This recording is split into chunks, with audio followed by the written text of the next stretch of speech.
Salut, c'est Adèle et aujourd'hui je vais vous parler de l'église romane. Mais qu'est-ce que c'est une église romane? Et comment le différencier de l'église gothique? Un peu de patience. Avant de commencer, n'oubliez pas de mettre votre like et n'oubliez pas de cliquer sur le bouton rouge, s'abonner.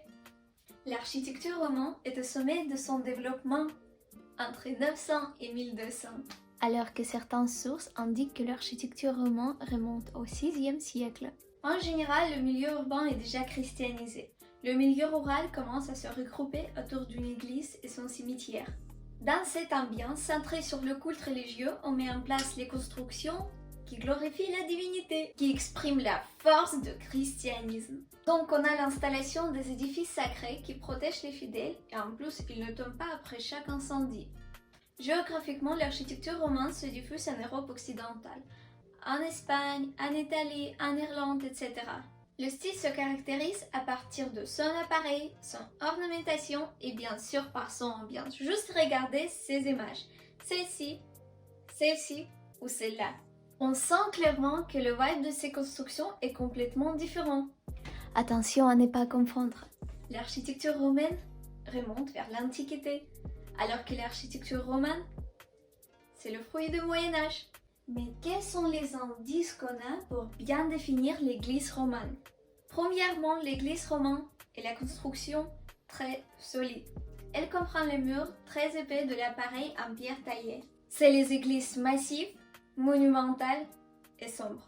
Et quand je dis que les murs sont épais, je parle pas de ce taille ou de ce taille. Non, c'est vraiment l'épaisseur qui peut arriver à 1,5 mètre. Genre, c'est ma taille. Le deuxième principe de l'église romane, Peut-être le plus important, c'est le voûtement. Les voûtes romanes sont basées sur la figure d'arc en plein cintre, autrement dit semi-circulaire. Les voûtes les plus présentées, c'est le voûte en arête, le voûte en berceau, le voûte en cul de four, forme de plupart les absides et les absidioles, et la voûte en coupole. pour transept. Ces voûtes sont très lourds, ils font la pression sur les murs et ça peut provoquer une chute de la construction. Pour cette raison, on utilise les contreforts et les arcs doubleaux dans les bas-côtés. Les contreforts romains sont de même ambiance que toute l'architecture romane, restreints et rigoureux.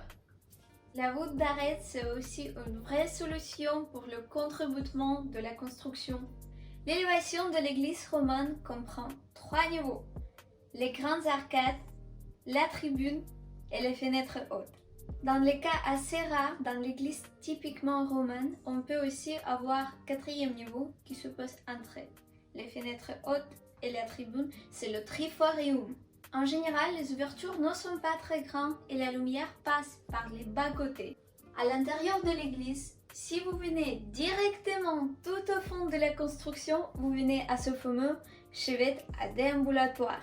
Ce chevet est apparu avec l'architecture romane. Ambulante en latin signifie se promener.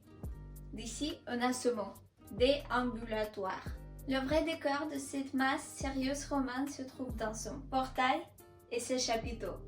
Le portail roman, c'est un univers à part et peut-être un jour je vais faire une vidéo sur le portail médiéval. Au début de l'architecture romane, c'est le linteau qui prend le décor.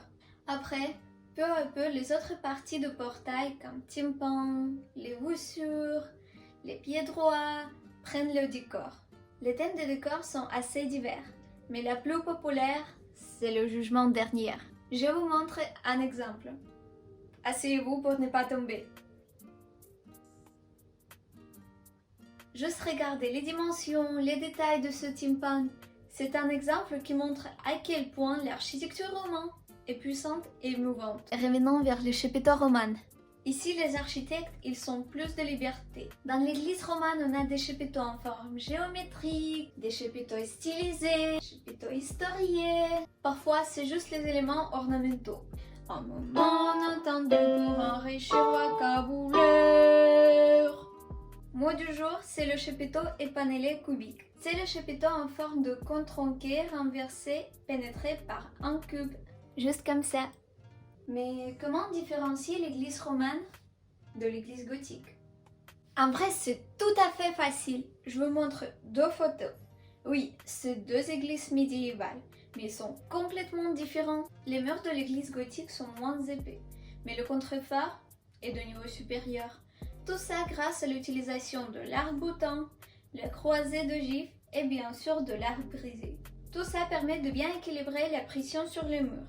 D'après cela, les églises gothiques peuvent être plus hautes et plus proches de Dieu, comme ils le disent. En ce qui concerne les façades gothiques, les éléments romains se transforment en vraies statues engagées dans les murs. Les figures commencent de se détacher de la fond et être plus proches de fidèles. Et n'oublions pas les ouvertures de l'église romane. C'est les baies tout petits, tout étroits, alors que les ouvertures de l'église gothique peuvent arriver à quinzaine de mètres. Ceux et celles qui habitent à Paris, vous avez de la chance de voir Sainte-Chapelle de Paris.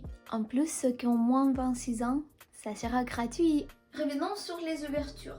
L'église gothique, grâce aux innovations techniques, peut avoir les ouvertures 10 fois plus grandes que les églises romanes. C'est la différence que vous voyez tout de suite de l'extérieur quand vous voulez comparer deux églises médiévales. En général, si on plongerait plus profondément dans nos recherches, nous retrouverons encore 10 000 différences de ces églises. Mais ça, c'est les nations, Peut-être un peu synthétique. qui vous permettent un peu frimer quand vous passez une église médiévale avec vos amis. J'espère que j'étais claire, j'espère que vous avez aimé cette vidéo. Mais au cas où, si vous avez toujours des questions sur l'église médiévale, n'hésitez pas de me poser une question dans les commentaires. Bisous!